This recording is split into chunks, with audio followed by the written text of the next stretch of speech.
Hello, my friend. I'm so glad you're here with me again. It's a gift to have this quiet time together. Let's pour a warm cup of tea, take a deep breath, and just be present. Today we're going to talk about something that keeps love alive. Not just in marriages, but in all close relationships. It's something so simple, yet so often overlooked. I call it the love tank. Picture an invisible container inside each person. When that tank is full, we feel secure. We feel wanted. We feel deeply cared for. But when it's empty, we feel lonely, even if someone is sitting right beside us. Have you ever been in a room with someone you love, but felt miles away from them? That's a sign the love tank is running low. Think about your car. If you keep driving without refilling the tank, it will stop. It doesn't matter how much you love that car, or how carefully you drive it. If there's no fuel, it simply can't move. Relationships work the same way. Love is the fuel. And every person has their own kind of fuel that fills their tank.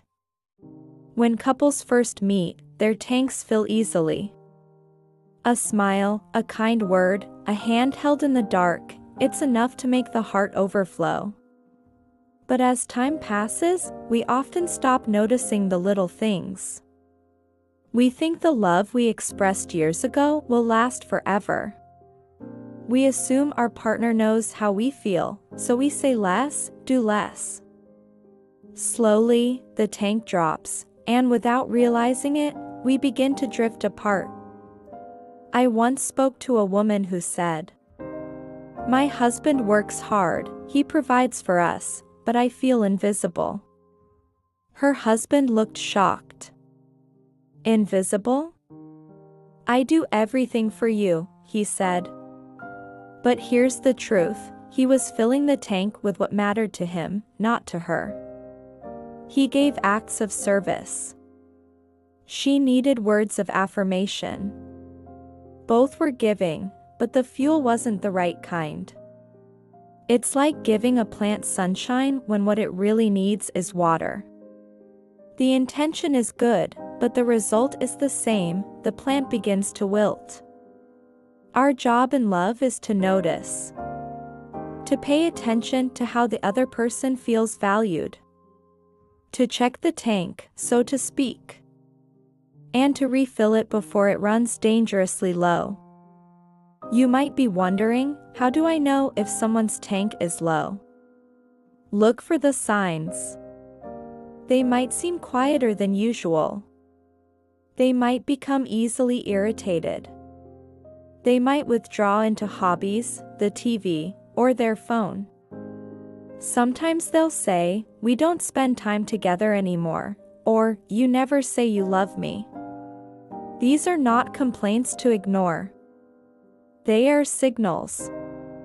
They are saying, "My tank is empty. Please fill it." And here's the part that's tricky, your partner's tank may not be filled the same way yours is.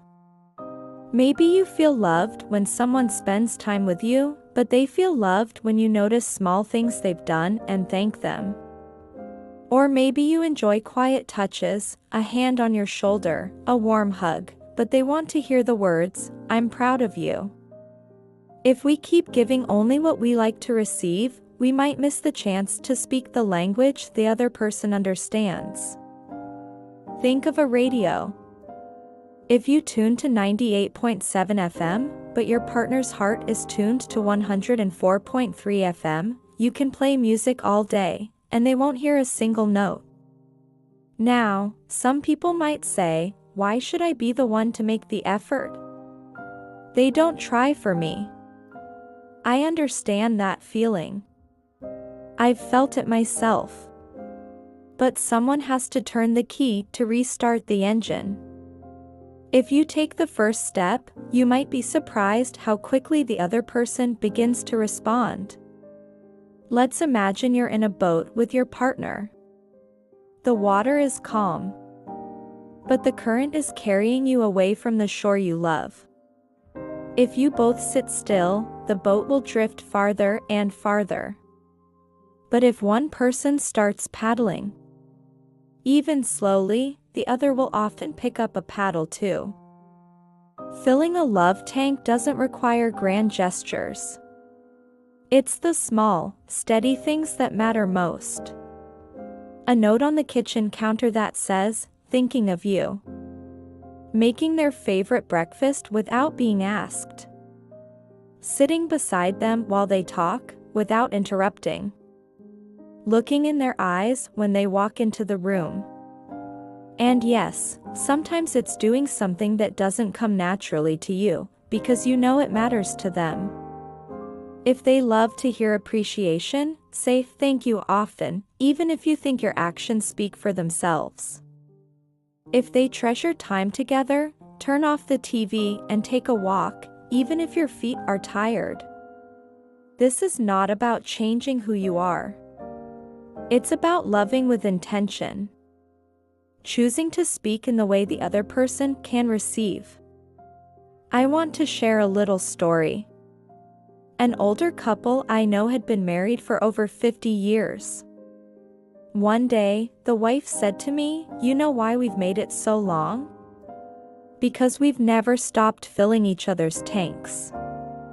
She told me how every morning, her husband brought her coffee just the way she liked it. Not because she couldn't make it herself, but because it was his daily reminder, "I'm thinking of you.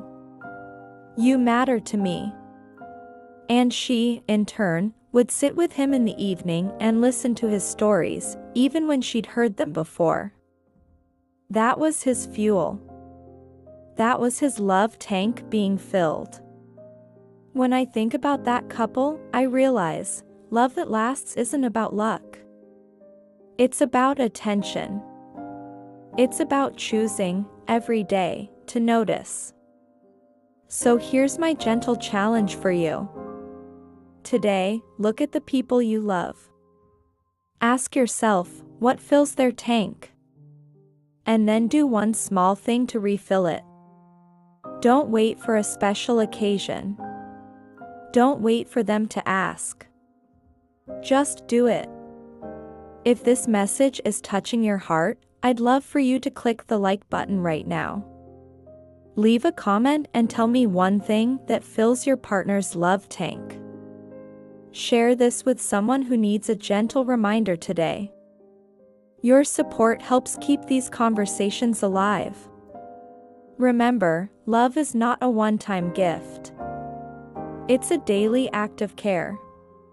And every small effort adds up to a lifetime of connection. Keep the tank full, my friend. Because a full tank carries you through every storm.